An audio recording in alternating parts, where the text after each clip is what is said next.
Now down here on A sharp -1, we have the mutes. Now this is the first of the velocity sensitive key switches.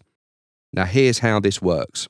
If I press this key switch at a velocity between 64 and 127, I get a full mute.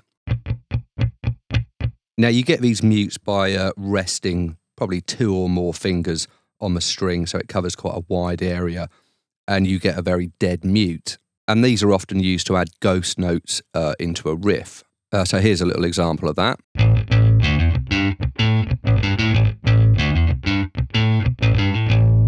So it adds a lot of rhythmic interest to the phrase without having to play any notes. Now, if I hit this key switch below velocity value 64, I get a harmonic mute. Now, this is where kind of one finger mutes the strings, and what you get is a slight harmonic. Now, this kind of mute will happen when you're just moving around, and one of your fingers is slightly touching the string. You'll get more of this harmonic mute type of sound. So let's hear this within a little phrase.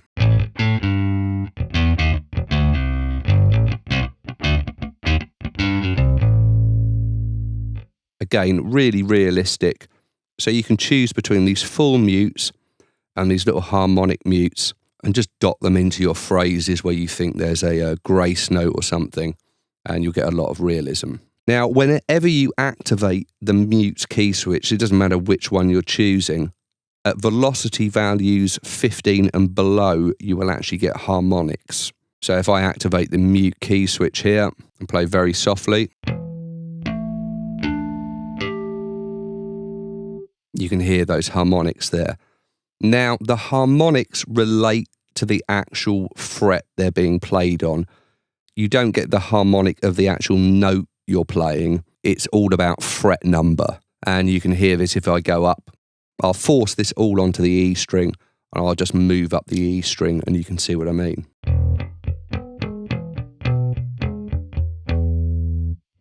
So if you play a harmonic on the E string at the 3rd fret, you're actually going to get a B and not a G, which is the actual fretted note. Now you can play harmonics at the same time as regular notes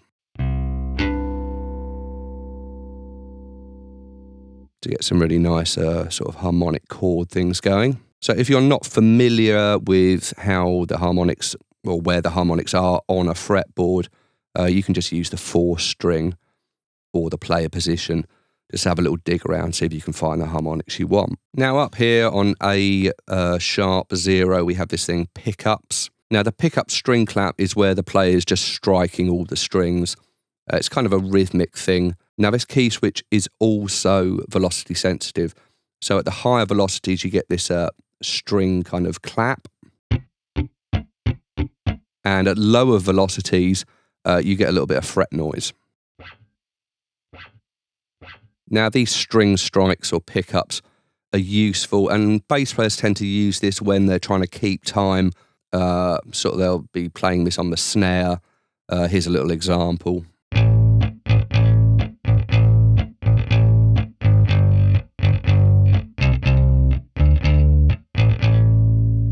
So just a little useful articulation that adds a little bit more realism.